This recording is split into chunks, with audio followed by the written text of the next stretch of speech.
இன்றைக்கு நாம் தியானிக்க போகிற தேவ வார்த்தை இயேசு கிறிஸ்துவின் உயிர்த்தெழுதலால் உண்டாகும் மகிமையின் அடுத்த பகுதி. The glory of the resurrection of Jesus Christ part 2. இயேசு கிறிஸ்துவின் பாடுகள், மரணம் மற்றும் உயிர்த்தெழுதல் நம்முடைய ரட்சிப்புக்கு எப்படி காரணமாய் இருந்தது? இயேசு கிறிஸ்துவின் மரணமும் உயிர்த்தெழுதலும் எப்படி ஞான ஸ்நானத்துடன் இணைக்கப்பட்டுள்ளது? இது போன்ற பல காரியங்களை இன்றைய தினம் நாம் தியானிக்க போகின்றோம். மத்தேயு எழுதினதான சுவிசேஷம் 20வது அதிகாரம் 17 முதல் 19 வசனங்களை வாசிக்க கேட்போம். இயேசு எருசலேமுக்கு போகும்போது வழியிலே 12 சீஷரையும் தனியே அழைத்து, இதோ எருசலேமுக்கு போகிறோம், மனுஷகுமாரன் பிரதான ஆசாரியரிடத்திலும் வேத பாரகரிடத்திலும் ஒப்பு கொடுக்கப்படுவார். அவர்கள் அவரை மரண ஆக்கினைக்குள்ளாக தீர்த்து அவரை பரியாசம் பண்ணவும், வாரினால் அடிக்கவும், சிலுவையில் அறையவும் புற ஜாதியாரிடத்தில் ஒப்பு கொடுப்பார்கள். ஆகிலும் 3ஆம் நாளிலே அவர் உயிரோடு எழுந்திருப்பார் என்றார். இயேசு கிறிஸ்து தம்முடைய சீசர்களுக்கு தமக்கு நேர போகிறவர்களை சொல்லும் போதெல்லாம் தம்முடைய பாடுகளையும் மரணத்தையும் உயிர்த்தெழுதலையும் சேர்த்துதான் சொல்லுவார். தேவனாய கர்த்தர் இயேசு கிறிஸ்துவை இந்த உலகத்திற்கு அனுப்பிய நோக்கம் இது 3 மூலமாகத்தான் நிறைவேறுகிறது. ஆகவேதான் ஆண்டவர் சொல்லும் போதெல்லாம் இந்த 3 காரியத்தையும் சொல்லுவார். மார்க் 8:31, மத்தேயு 16:21, மத்தேயு 20:18-19 இந்த வசனங்களை எல்லாம் வாசித்தீங்கன்னா இந்த 3 காரியத்தையும் சொல்லுவார். இயேசு கிறிஸ்து மரிக்காவிட்டால் உயிர்த்தெழுந்திருக்க மாட்டார். அப்படியானால் அந்த மரணம் உயிர்த்தெழுதலோடு இணைக்கப்படுகிறது. இயேசு கிறிஸ்துவனுடைய பாடுகள், மரணம், உயிர்த்தெழுதல் மூலமாகத்தான் நமக்கு ரட்சிப்போ, தேவனோடு கூட உள்ள ஒப்புரவாகுதலோ அல்லது அவருடைய வருகையிலே எடுத்துக்கொள்ளப்படுகிறதோ அல்லது பரலோகத்தை சுதந்திரிக்கிறதோ எல்லாமே இந்த 3 தான் இருக்கிறது. நல்லா கவனித்துக் கொள்ள வேண்டும். எபிரேயரின் புஸ்தகம் 10வது அதிகாரம் 7வது வசனம். அப்பொழுது நான், தேவனே, உம்முடைய சித்தத்தின்படி செய்ய இதோ வருகிறேன், புஸ்தக சுருளில் என்னை குறித்து எழுதி இருக்கிறது என்று சொன்னேன் என்றார். தேவனே, உம்முடைய சித்தத்தின்படி செய்ய இதோ வருகிறேன் என்று சொல்லிட்டு தான் அந்த சித்தத்தை குறித்து சீசர்களுக்கு அடிக்கடி சொல்லுகிறார். மத்தேயு எழுதின சுவிசேஷம் 16வது அதிகாரம் 21 முதல் 23 வரை. அது முதல் இயேசு தாம் எருசலேமுக்கு போய் மூப்பராலும் பிரதான ஆசாரியராலும் வேத பாரகராலும் பல பாடுகள் பட்டு கொலையுண்டு 3ஆம் நாளில் எழுந்திருக்க வேண்டும் என்பதை தம்முடைய சீஷர்களுக்கு சொல்ல தொடங்கினார். நல்லா கவனித்துக் கொள்ள வேண்டும். இந்த 3 தான் தேவனுடைய சித்தம் அடங்கி இருக்கிறது. இயேசு கிறிஸ்து சொன்னார், யோவான் எழுதின சுவிசேஷம் 6வது அதிகாரம் 38வது வசனம், என் சித்தத்தின்படி அல்ல, என்னை அனுப்பினவருடைய சித்தத்தின்படி செய்யவே நான் வானத்தில் இருந்து இறங்கி வந்தேன். என் சித்தத்தின்படி அல்ல, என்னை அனுப்பினருடைய சித்தத்தின்படி செய்யதான் நான் வானத்தில் இருந்து இறங்கி வந்தேன். அப்படின்னா அவருடைய பாடு அவருடைய மரணம், அவருடைய ரட்சிப்பு நம்முடைய உயிர்த்தெழுதலுக்காக. நல்லா கவனித்துக் கொள்ள வேண்டும். நம்முடைய உயிர்த்தெழுதலுக்காக, நம்முடைய ரட்சிப்பிற்காக, நம் பரலோகத்தை சுதந்திரிக்க, நம் தேவனோடு கூட ஒப்புரவாக, இது எல்லாமே அதில் தான் அடங்கியிருக்கு. எப்படி அந்த பாடு மரணம் நம்முடைய ரட்சிப்பிற்காக. மத்தேயு எழுதின சுவிசேஷம் 1வது அதிகாரம் 21வது வசனம். அவள் ஒரு குமாரனை பெறுவாள், அவருக்கு இயேசு என்று பெயரிடுவாயாக, ஏனெனில் அவர் தமது ஜனங்களின் பாவங்களை நீக்கி அவர்களை ரட்சிப்பார் என்றான். இயேசு கிறிஸ்து வந்த நோக்கமே பாவங்களை நீக்கி ரட்சிக்கிறதற்காக தான். அந்த பாடுகளுக்கும் அந்த ரட்சிப்புக்கும் உள்ள தொடர்பு என்ன? நம்ம அதை தெரிந்து கொள்ள வேண்டும். நல்லா கவனிங்க. அவர் சிந்தின ரத்தம் எதற்காக? அந்த பாடுகள் எதற்காக? எபிரேயரின் புஸ்தகம் 10வது அதிகாரம் 5 முதல் 7 வசனங்கள். ஆகையால் அவர் உலகத்தில் பிரவேசிக்கும் போது பலியையும் காணிக்கையும் நீர் விரும்பவில்லை, ஒரு சரீரத்தை எனக்கு ஆயத்தம் பண்ணினீர், சர்வாங்க தகன பலிகளும் பாவ நிவாரண பலிகளும் உமக்கு பிரியமானதல்ல என்றீர். அப்பொழுது நான், தேவனே, உம்முடைய சித்தத்தின்படி செய்ய இதோ வருகிறேன், புஸ்தக சுருளில் என்னை குறித்து எழுதியிருக்கிறது என்று சொன்னேன் என்றார். எதற்கு அந்த சரீரத்தை ஆயத்தம் பண்ணினாராம்? 10வது வசனம். இயேசு கிறிஸ்துவினுடைய சரீரம் ஒரே தரம் பலியிடப்பட்டதினாலே அந்த சித்தத்தின்படி நாம் பரிசுத்தமாக்கப்பட்டிருக்கிறோம். எதற்காக அவர் பலி செலுத்தப்பட்டார்? எதற்காக ரத்தம் சிந்தினார்? எதற்காக மரித்து உயிர் தெழுந்தார்? நம்மை பரிசுத்தமாக்க. நம்ம பரிசுத்தமாகலைன்னா பரலோகத்துக்குள்ள போக முடியாது. நம்ம பரிசுத்தமாகலைன்னா பிதாவோடு ஒப்புரவாக முடியாது. அதனால தான் அப்போஸ்தலனாகிய பவுல் சொல்லுகிறார், 1 தீமோத்தேயுவின் புஸ்தகம் 1வது அதிகாரம் 15வது வசனம். பாவிகளை ரட்சிக்க கிறிஸ்து இயேசு உலகத்தில் வந்தார் என்கிற வார்த்தை உண்மையும் எல்லா அங்கீகரிப்புக்கும் பாத்திரமுமானது. பாவிகளை ரட்சிக்கிறதற்காக தான். அவர்களை பிரதான பாவி நான்கிறான்.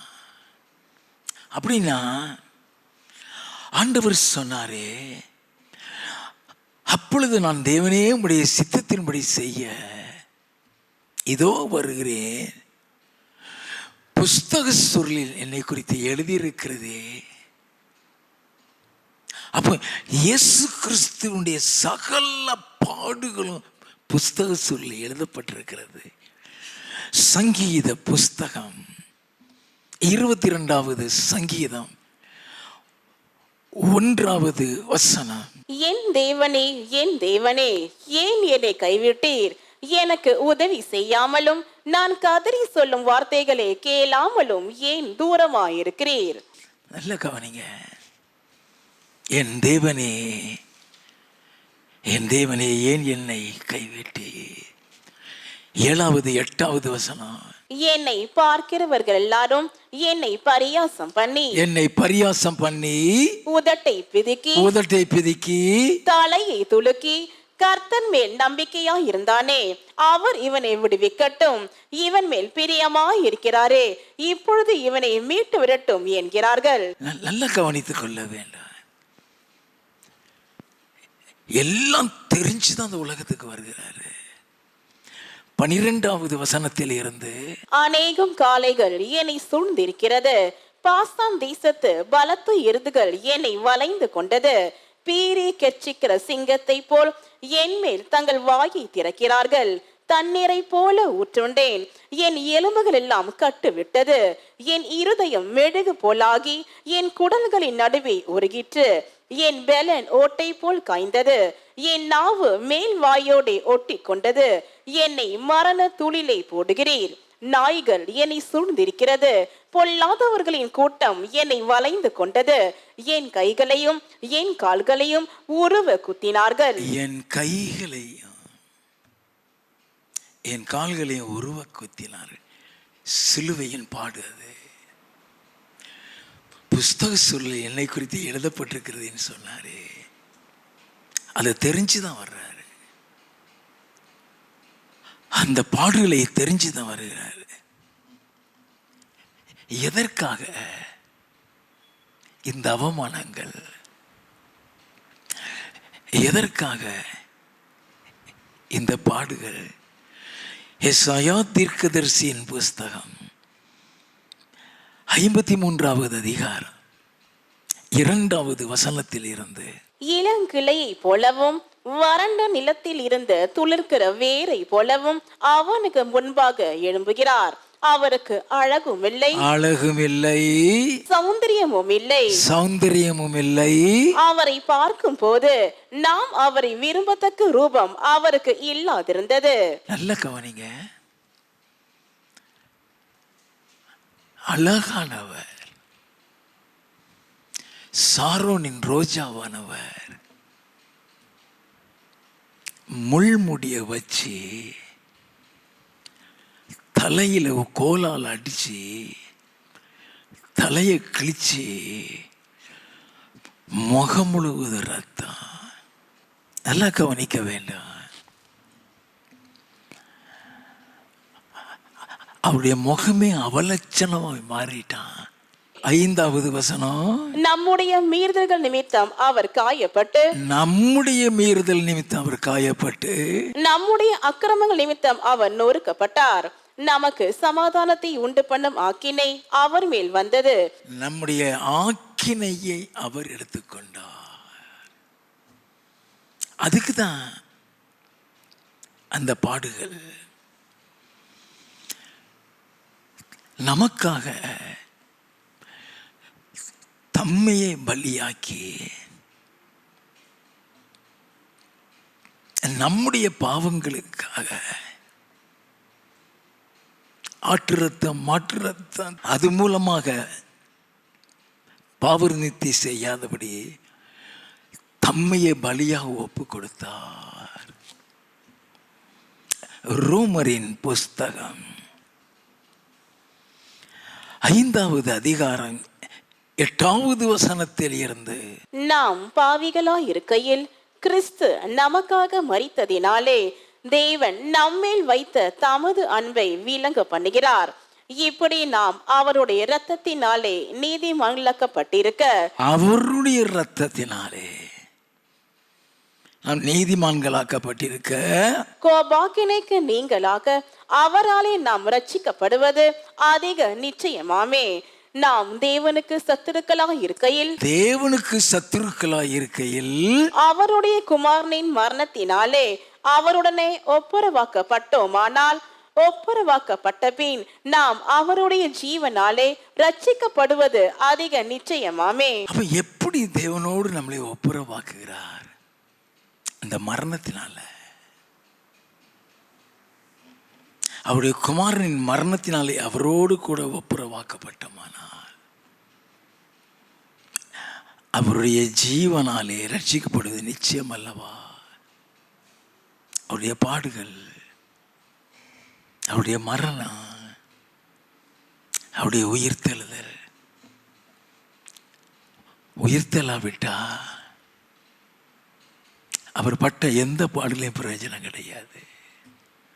எல்லாம் தெரிந்து கொள்ள வேண்டும்.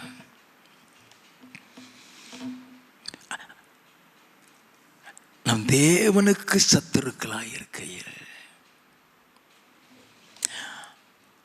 அப்போ நம்மளை தேவனோடு கூட ஒப்புரமாக்குறதுக்கு தான் அந்த பாடு. ஆதாம் ஏவாள் மூலமாக உண்டான பகை அது.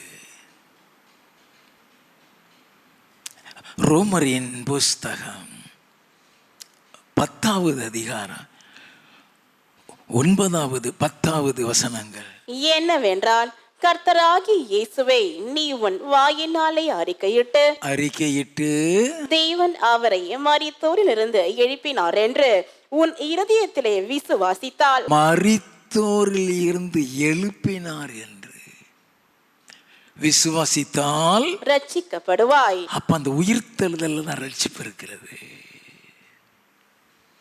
எல்லாம் கவனிக்க வேண்டாம். எப்படி அவர் மரணத்தினால ஒப்புரவாக்க ஆக்கினாரோ, அவருடைய உயிர்த்தெழுதலினால் அந்த ரட்சிப்பு உண்டாகிறது. அவருடைய பாடு, மரணம், உயிர்த்தெழுதல் நமக்கு ரட்சிப்பாக இருப்பதற்கு. வாசிப்போம்.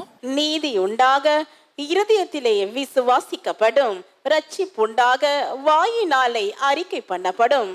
எபேசியரின் புஸ்தகம் 2வது அதிகாரம் 1வது வசனம், அக்கிரமங்களினாலும் பாவங்களினாலும் மரித்தவர்களாய் இருந்த உங்களை உயிர்ப்பித்தார். அக்கிரமங்களினாலும் பாவங்களினாலும் மரித்தவர்களாய் இருந்தவங்களை உயிர்ப்பித்தார். 4வது 5வது வசனம், தேவனோ இரக்கத்தில் ஐஸ்வர்யம் உள்ளவராய் நம்மில் அன்பு கூர்ந்த தம்முடைய மிகுந்த அன்பினாலே அக்கிரமங்களில் மரித்தவர்களாய் இருந்த நம்மை கிறிஸ்துவுடனே கூட உயிர்ப்பித்தார். எனவே கிறிஸ்துவுடனே கூட உயிர்ப்பித்தார். கிருபையினாலே ரட்சிக்கப்பட்டீர்கள். அந்த உயிர்த்தெழுதல் தான் ரட்சிப்பு. நல்லா கவனிக்க வேண்டாம். ஏன் அடிக்கடி ஆண்டவர் அவருடைய பாடு, அவருடைய மரணம், அவர் உயிர்த்தெழுதலை சொல்லிக்கிட்டே வர்றாரு? இந்த 3 சேர்ந்துதான் நம்முடைய ரட்சிப்புக்கு காரணம். 7வது 8வது வசனம், கிறிஸ்து இயேசுவுக்குள் நம்மை அவரோடு கூட எழுப்பி உன்னதங்களிலே அவரோடு கூட உட்காரவும் செய்தார். உன்னதங்களில் அவரோடு கூட உட்காரவும் செய்தார். கிருபையினாலே விசுவாசத்தை கொண்டு ரட்சிக்கப்பட்டீர்கள். இது உங்களால் உண்டானதல்ல, இது தேவனுடைய ஈவு. இது தேவனுடைய ஈவு. அப்போ சால்வேஷன் அவருடைய பாடு மரணத்தோடு இணைக்கப்பட்டிருக்கிறது. அதை குறித்து பவுல் இந்த எபேசியருக்கு எழுதும்போது அழகாக சொல்ற 13வது வசனத்தில் இருந்து, முன்னே தூரமாய் இருந்த நீங்கள் இப்பொழுது கிறிஸ்து இயேசுவுக்குள் கிறிஸ்துவின் இரத்தத்தினாலே சமீபமானீர்கள். அவருடைய இரத்தத்தினால் தேவனுக்கு சமீபமாயிட்டீங்கிறாங்க. தூரமாய் இருந்தவர்கள். வாசிப்போம். எப்படி எனில் அவரை நம்முடைய சமாதான காரணராகி இரு திறத்தாரையும் ஒன்றாக்கி பகையாக நின்ற பிரிவினையாகிய நடு சுவரை தகர்த்து சட்ட திட்டங்களாகிய நியாய பிரமாணத்தை தம்முடைய மாம்சத்தினாலே ஒடித்து இரு திறத்தாரையும் தமக்குள்ளாக ஒரே புதிய மனுஷனாக சிருஷ்டித்து இப்படி சமாதானம் பண்ணி பகையை சிலுவையினால் கொன்று அதனாலே இரு திறத்தாரையும் ஒரே சரீரமாக தேவனுக்கு ஒப்புரவாக்கினார். என்ன அழகாக எழுதப்பட்டிருக்கிறது இந்த ஒப்புரவாக்குதல். அவருடைய மரணத்தினாலையும் உயிர்த்தெழுதலினாலையும் அவருடைய இரத்தத்தினாலையும் ஆயிருக்குதுங்கிறத சொல்ற. அதனால தான் 2 கொரிந்தியர் 5:17 ஒருத்தன் கிறிஸ்துவுக்குள் இருந்தால் புதிய சிருஷ்டியாக இருக்கிறான், பழையவைகள் ஒளிந்து போயின, எல்லாம் புதியது என்று சொல்லுகிறாங்க. நல்லா கவனித்துக் கொள்ள வேண்டும். அப்ப அந்த இயேசு கிறிஸ்துவுடைய இரத்தத்தினாலதான் பாவ மன்னிப்பு, ஒப்புரவாக்குதல், கொலோசையரின் புஸ்தகம் 1வது அதிகாரம் 14வது வசனம். குமாரனாகிய அவருக்குள் அவருடைய இரத்தத்தினாலே பாவ மன்னிப்பாகிய மீட்பு நமக்கு உண்டாயிருக்கிறது. நல்லா கவனிக்க வேண்டாம். அவருடைய இரத்தத்தினால் பாவ மன்னிப்பாகிய மீட்பு நமக்கு உண்டாயிருக்கிறது. 20:21 அவர் சிலுவையில் சிந்தின இரத்தத்தினாலே சமாதானத்தை உண்டாக்கி பூலோகத்தில் உள்ளவைகள் பரலோகத்தில் உள்ளவைகள் யாவையும் அவர் மூலமாய் தமக்கு ஒப்புரவாக்கி கொள்ளவும் அவருக்கு பிரியமாயிற்று. முன்னே அந்நியராயும் துர்க்கிரியைகளினால் மனதலை சத்துருக்களாயும் இருந்த உங்களையும் பரிசுத்தராகவும் குற்றமற்றவர்களாகவும் கண்டிக்கப்படாதவர்களாகவும் தமக்கு முன் நிறுத்தும்படியாக அவருடைய மாம்ச சரீரத்தில் அடைந்த மரணத்தினாலே இப்பொழுது ஒப்புரவாக்கினார். அப்ப அந்த மரணமும் அந்த பாடுகளும் அந்த உயிர்த்தெழுதலும் தேவனோடு கூட ஒப்புரவாகிறது இருக்கு. ரட்சிப்பின் ஒரு பகுதி நல்லா கவனிங்க. அவருடைய பாடு மரணம் உயிர்த்தெழுதல் பார்த்தோம். இப்ப ரட்சிப்பின் அடுத்த பகுதி பேப்டிசம். பேப்டிசம்ங்கிறது ரட்சிப்பின் அடுத்த பகுதி. இந்த ஞான ஸ்நானத்தில் எப்படி இவருடைய மரணம் இவருடைய உயிர்த்தெழுதல் இணைக்கப்பட்டிருக்கிறது. அப்ப நம் ஞான ஸ்நானம் எவ்வளவு முக்கியமானது. மார்க் எழுதின சுவிசேஷம் 16வது அதிகாரம் 16வது வசனம்.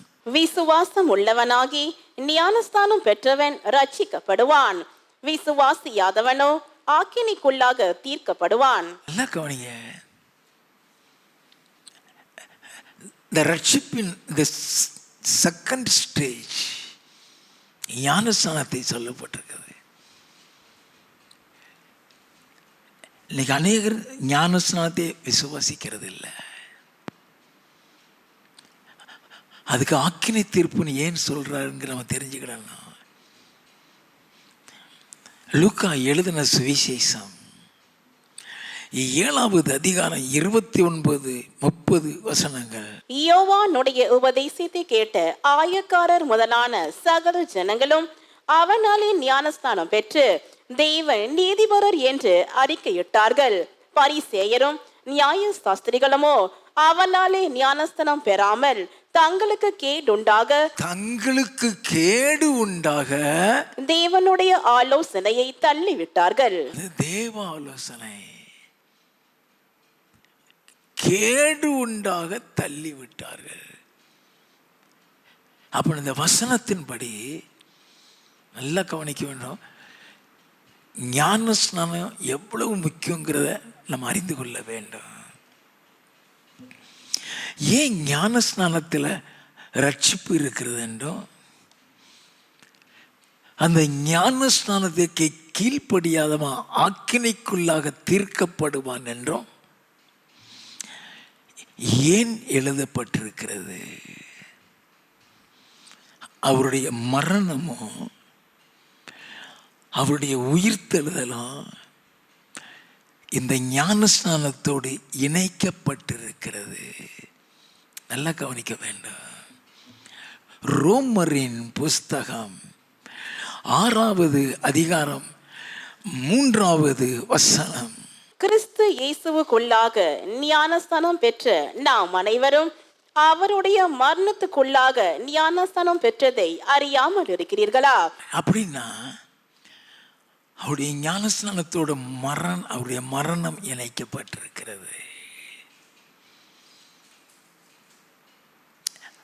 அவரோடு கூட மரிச்சாதான் நீங்க அவரோடு கூட எழுந்திருக்க முடியும்.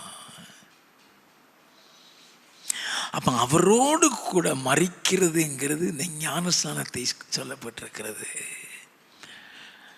கிறிஸ்து இயேசுவுக்குள்ளாக ஞானஸ்நானம் பெற்ற நாம் அனைவரும் அவருடைய மரணத்துக்குள்ளாக ஞானஸ்நானம் பெற்றதை அறியாமல் இருக்கிறீர்களா?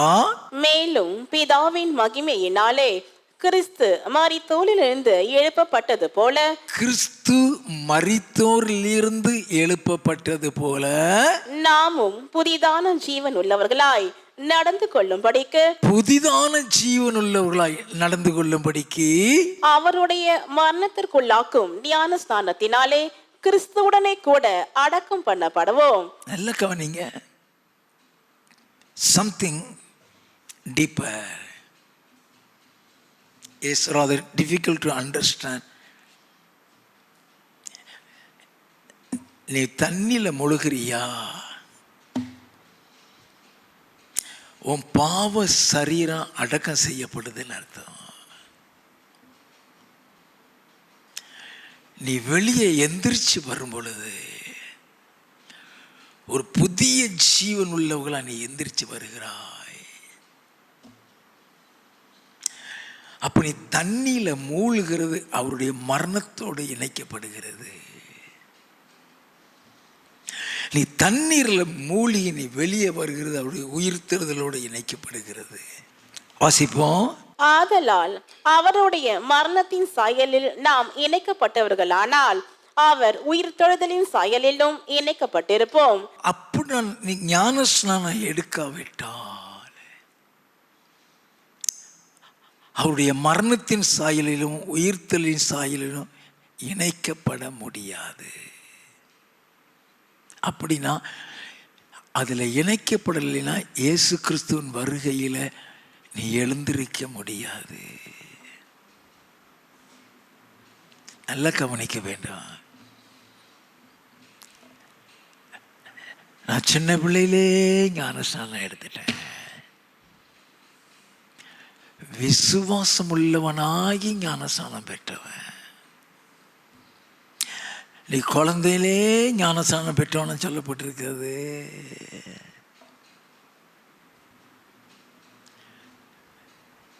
எத்தியோப்பியா மந்திரிட்ட ஆண்டவர் பிலிப்பு அனுப்பும் பொழுது நீ முழு இருதயத்தோடு விசுவாசித்தா தடை இல்லைங்கிறான். நான் விசுவாசிக்கிறேன்னு சொன்ன பிறகுதான் ஞானஸ்நானம் கொடுக்கிறான். நல்லா கவனித்துக் கொள்ள வேண்டும். நீ எவ்வளவுதான் பரிசுத்தமா வாழ்ந்தாலும் சரி, அவருடைய மரணத்தோடும் அவருடைய உயிர்த்தெழுதலோடு நீ இணைக்கப்படாவிட்டால் பரலோகத்துக்கு போக முடியாது. கிறிஸ்தவனை விட இயேசுவை அறியாத புறஜாதியான் எவ்வளவோ பரிசுத்தம் உள்ளவனா வாழ்ந்துகிட்டு இருக்கிறான்.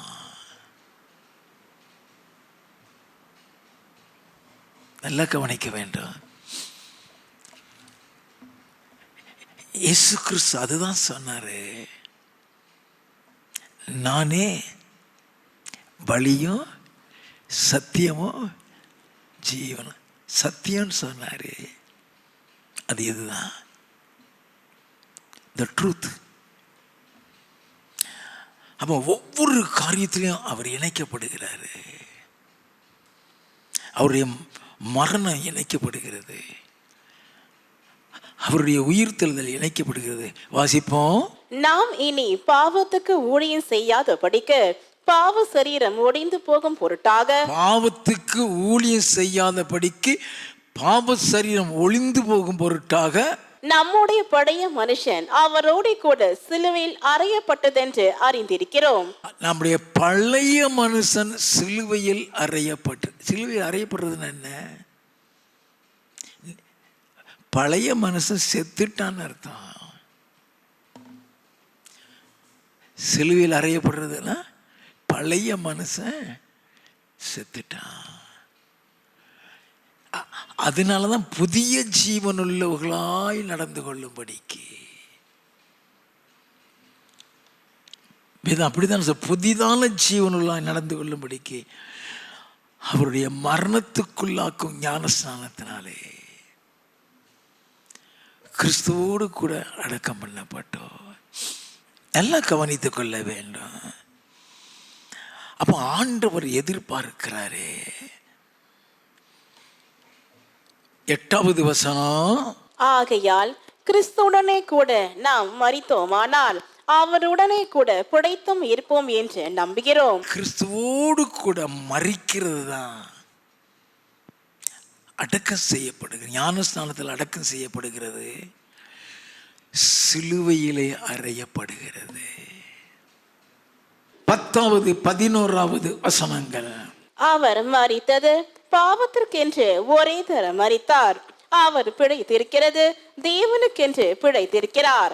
அப்படியே நீங்களும் உங்களை பாவத்திற்கு மரித்தவர்களாகவும் நம்முடைய கர்த்தராகிய இயேசு கிறிஸ்துவுக்குள் தேவனுக்கென்று பிழைத்திருக்கிறவர்களாகவும் எண்ணிக்கொள்ளுங்கள். ஹல்லேலூயா. அதற்கு தான் ஞானஸ்நானம்.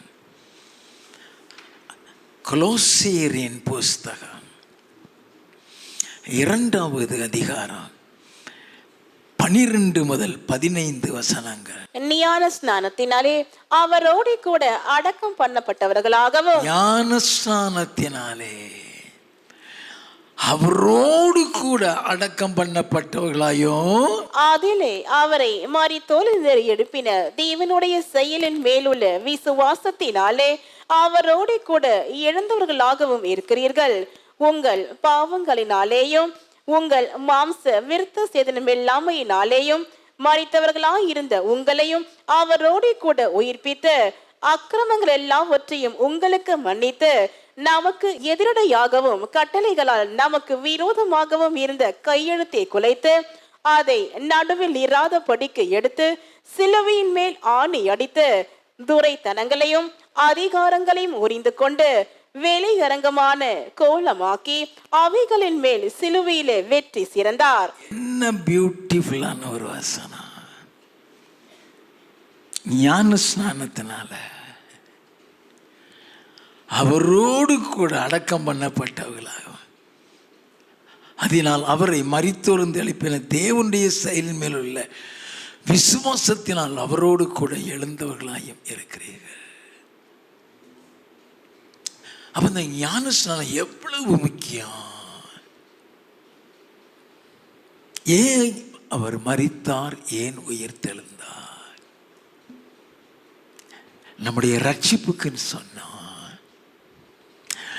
அப்போ அந்த ரட்சிப்பு எந்த அளவுல ஞானஸ்நானத்தில் மறைந்து கிடக்கிறது. விசுவாசம் உள்ளவனாகி ஞானஸ்நானம் பெற்றவன் ரட்சிக்கப்படுவான், விசுவாசி அதை ஆக்கினைக்குள்ளாக தீர்க்கப்படுகிறான். நல்லா கவனிக்க வேண்டும். அவன் சத்தியத்தை அறியும்படியாக நமக்கு ஸ்லாக்கியங்கள் கொடுக்கப்படுகிறது. அவ்வளவு சத்தியத்தையும் கேட்டு கீழ்ப்படியாமல் இருக்கிறவர்களுக்கு ஐயோதான். நம்முடைய முற்பிதாக்கள் அந்த சத்தியத்தை கேட்டிருப்பாங்கன்னே தெரியாது. அவங்களாம் எங்க இருப்பாங்கன்னு நமக்கு தெரியாது. அப்ப ஆண்டவர் எவ்வளவு பெரிய ஆழத்தை சொல்லிக் கொடுக்கிறார். உங்கள் பாவங்களினாலேயும் உங்கள் மாம்ச விருத்த சேதனம் இல்லாமையினாலேயும் மரித்தவர்களாய் இருந்த உங்களையும் அவரோடு கூட உயிர்ப்பித்து, அவரோடு கூட உயிர்ப்பித்து. எப்படி அவருடைய உயிர்த்தெழுதல் இணைக்கப்படுகிறது?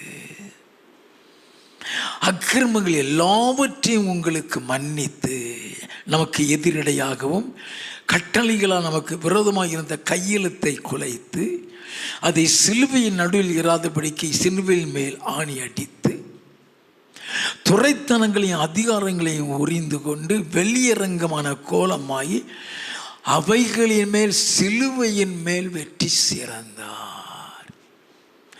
அப்ப அந்த வெற்றியைத்தான் ஞானஸ்நானத்தோடு இணைக்கிறாரு. அந்த ஞானஸ்நானத்தில் அவரோடு கூட அடக்கம் பண்ணப்படுகிறான். அதில் அவரை மரித்தோர்ந்து எழுப்பின தேவனுடைய செயலின் விசுவாசத்தில் அவரோடு கூட எழுந்தவர்களாக இருக்கிறோம். அப்போ அந்த ஞானஸ்நானத்தில் நீ மூழ்கி எந்திரிக்காவிட்டா வசனத்தின்படி பரலோகத்துக்குள்ள போக முடியாது. நல்லா கவனித்துக் கொள்ள வேண்டும். 1 பேதுருவின் புஸ்தகம் 3வது அதிகாரம் 18 இருந்து 21 வரை. ஏனெனில் கிறிஸ்துவும் நம்மை தேவனிடத்தில் சேர்க்கும்படி அநீதி உள்ளவர்களுக்கு பதிலாக நீதி உள்ளவராய் பாவங்கள் நிமித்தம் ஒரு தரம் பாடுபட்டார்.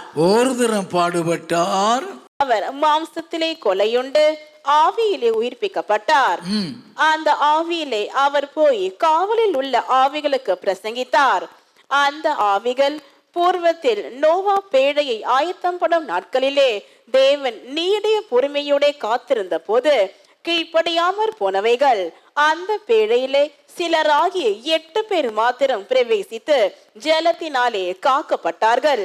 அதற்கு ஒப்பனையான ஞானஸ்நானமானது. எதற்கு ஒப்பனையான? எங்க கொண்டு வந்து சொல்றாரு ஐயா?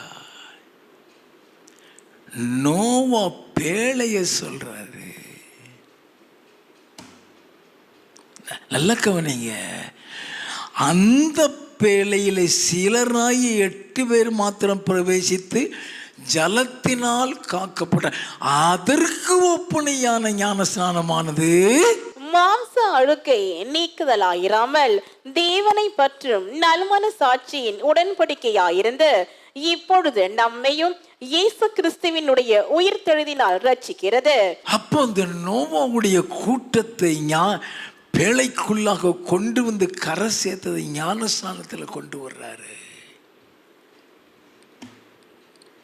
அது மாத்திரமல்ல, இஸ்ரவேல் மக்களை வழிநடத்தி கொண்டு வந்த மோசேயை அதை குறித்து சொல்லப்பட்டிருக்கிறது. 1 கொரிந்தியரின் புஸ்தகம் 10வது அதிகாரம் 1 முதல் 4 வசனங்கள்.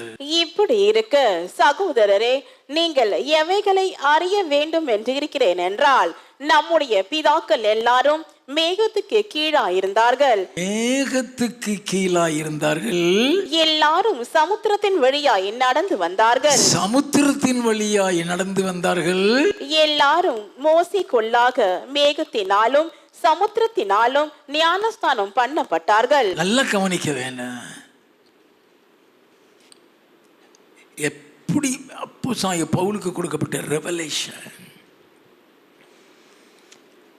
இஸ்ரவேல் ஜனங்கள் செங்கடலை தாண்டி வர்றத இதற்கு ஒப்பிட்டு சொல்லுகிறார். வாசிப்போம். எல்லாரும் ஒரே ஞான போஜனத்தை புசித்தார்கள். எல்லாரும் ஒரே ஞான பானத்தை குடித்தார்கள். எப்படி எனில் அவர்களோட கூட சென்ற ஞான கன்மலையின் தண்ணீரை குடித்தார்கள். அந்த கன்மலை கிறிஸ்துவே. அந்த கன்மலை கிறிஸ்துவே. அப்ப அந்த மேகத்துக்கு கீழாக சமுத்திரத்தின் வழியாக கடந்து வருகிறாங்க. நல்லா கவனிக்க வேண்டும். எல்லாரும் மோசைக்குள்ளாக மேகத்தினாலும் சமுத்திரத்தினாலும் ஞானஸ்நானம் பண்ணப்பட்டார்களா?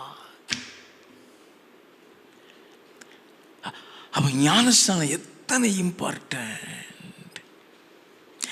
நீ ஞானஸ்நானம் எடுத்து நீ வெளியே வந்துட்டியா? கொலோசையரின் புஸ்தகம் 3வது அதிகாரம் 1வது வசனத்தில் இருந்து, நீங்கள் கிறிஸ்துவுடன் கூட எழுந்ததுண்டானால் கிறிஸ்து தேவனுடைய வலது பாரசத்தில் வீற்றிருக்கும் இடத்தில் உள்ள மேலானவைகளை தேடுங்கள். பூமியில் உள்ளவைகளை அல்ல, மேலானவைகளையே நாடுங்கள். ஏனென்றால் நீங்கள் மரித்தீர்கள். உங்கள் ஜீவன் கிறிஸ்துவுடனே தேவனுக்குள் மறைந்திருக்கிறது. நம்முடைய ஜீவனாகிய கிறிஸ்து வெளிப்படும் போது நீங்களும் அவரோடு கூட மகிமையிலே வெளிப்படுவீர்கள். அப்படின்னா நீங்கள் கிறிஸ்துவுடனே கூட எழுந்ததுண்டானால் கிறிஸ்து தேவனுடைய வலது பாரசத்தில் வீட்டுக்கு மேலானவைகளை தேடுங்கள், பூமியில் உள்ளவைகள் அல்ல. அப்ப நம்ம எப்படி வாழணுங்கிறதையும் சொல்லி கொடுக்கிறாரு. ஞானஸ்நானம் எவ்வளவு முக்கியம், அதுல எவ்வளவு பெரிய ரட்சிப்பு இருக்கிறது. கொர்நேலியுன்னு சொல்லி ஒரு 100க்கு அதிபதி இருக்கிறான். அப்போஸ்தலர் 10வது அதிகாரம் 1வது வசனத்தில் இருந்து இத்தாலிய பட்டாளம் எண்ணப்பட்ட பட்டாளத்திலே 100க்கு அதிபதியாகிய கொர்நேலியு என்னும் பேர் கொண்ட ஒரு மனுஷன் செசரியா பட்டணத்திலே இருந்தான். அவன் தெய்வ பக்தி உள்ளவனும் தன் வீட்டார் அனைவரோடும் தேவனுக்கு பயந்தவனுமாயிருந்து ஜனங்களுக்கு மிகுந்த தருமங்களை செய்து எப்பொழுதும் தேவனை நோக்கி ஜெபம் பண்ணி கொண்டிருந்தான். இன்னைக்கு ரட்சிக்கப்பட்டவனுக்கு அது கிடையாது. அவன் தேவ பக்தி உள்ளவன், தன் வீட்டாரனையோடும் தேவனுக்கு பயந்தவன், ஜனங்களுக்கு மிகுந்த தர்ப்பங்களை செய்கிறவன், எப்போதும் ஜெபம் பண்ணி கொண்டிருக்கிறவன். அவனுக்கு தேவதூதன் தரிசனமாகிறான். உன் ஜெபமும் உன் தான தர்மமும் தேவ சந்நிதியில் வந்து எட்டியாச்சுப்பா. ஆனாலும் நீ பரலோகத்துக்கு வரணும்னா நீ செய்ய வேண்டிய காரியம் இருக்கு சொல்லிட்டு 5வது வசனம், இப்பொழுது நீ யோப்பா பட்டணத்துக்கு மனுஷரை அனுப்பி பேதுரு என்று மறுபேர் கொண்ட சீமோனை அடைப்பி அவனை கூப்பிடு. நீ செய்ய வேண்டியதை அவன் உனக்கு சொல்லுவான். ஏன் பேதுரு அனுப்ப சொன்னாராம்? அப்போஸ்தலர் 11வது அதிகாரம் 14வது வசனம், நீயும் உன் வீட்டார் அனைவரும் ரட்சிக்கப்படுவதற்கு ஏதுவான வார்த்தைகளை அவன் உனக்கு சொல்லுவான் என்று அந்த தூதன் தனக்கு சொன்னதாகவும் எங்களுக்கு அறிவித்தான். ஏன் இவ்வளவு தேவ பக்தி உள்ளவன், இவ்வளவு ஜபம் பண்றவன், இவ்வளவு தான தர்மம் பண்றவன், ஏன் ரட்சிப்பு இல்லை? ரட்சிப்பு இயேசு கிறிஸ்து மூலமாய் மாத்திரமே உண்டாகும். அதனாலதான் இயேசு சொன்னார், நானே வழியும் சத்தியமும் ஜீவனுமாய், என்னாலே அல்லாமல் ஒருவனும் பிதாவின் இடத்தில் வரமாட்டான். அப்போ இவனோடு கூட பேதுரு பேசுகிறான். அப்போஸ்தலர் 10வது அதிகாரம் 43 44, அவரை விசுவாசிக்கிறவன் எவனோ அவன் அவருடைய நாமத்தினாலே பாவ மன்னிப்பை பெறுவான் என்று தீர்க்கதரிசிகள் எல்லாரும் அவரை குறித்தே சாட்சி கொடுக்கிறார்கள் என்றான். இந்த வார்த்தைகளை பேதுரு பேசிக் கொண்டிருக்கையில் வசனத்தை கேட்டவர்கள் யாவர் மேலும் பரிசுத்த ஆவியானவர் இறங்கினார். எல்லாரும் மீதும் பரிசுத்த ஆவி இறங்கிட்டாரு. 47 48, அப்பொழுது பேதுரு, நம்மை போல பரிசுத்த ஆவியை பெற்ற இவர்களும் ஞானஸ்தானம் பெறாத படிக்க எவனாகிலும் தண்ணீரை விலக்கலாமா என்று சொல்லி கர்த்தருடைய நாமத்தினாலே அவர்களுக்கு ஞானஸ்தானம் கொடுக்கும்படி கட்டளையிட்டான். அவர்களுக்கு அப்ப எதுக்காக அனுப்பி விடுறாரு? ரட்சிப்புல 2 பகுதி உண்டு. ஒன்று விசுவாசித்து இயேசுவை ஏற்றுக்கொள்கிறது. 2வது விசுவாசித்து ஞானஸ்நானம் எடுக்கிறது. இந்த 2 இல்லைன்னா பரலோகத்துக்கு போக முடியாது. அவன் இயேசு கிறிஸ்து ஏன் உயிர்த்தெழுந்தார்? கடந்த வாரம் மரித்தோரின் உயிர்த்தெழுதலை குறித்து பார்த்தோம். எப்படி அந்த உயிர்த்தெழுதல் இயேசுவோடு உயிர்த்தெழுதலில் இணைக்கப்பட்டிருக்கு பார்த்தோம். கடந்த வாரம் இயேசு கிறிஸ்துவின் வருகையையும் உயிர்த்தெழுதலையும் பார்த்தோம். அந்த வருகையில் நீ எழுந்திருக்க வேண்டுமானால் அந்த உயிர்த்தெழுதலோடு இணைக்கப்படணுங்கிறதையும் இன்றைக்கு அந்த உயிர்த்தெழுதல் ரட்சிப்பிற்கும் ஞானஸ்நானத்திற்கும் எப்படி இணைக்கப்பட்டிருக்கிறது என்பதை பார்த்திருக்கிறோம். அல்லேலூயா.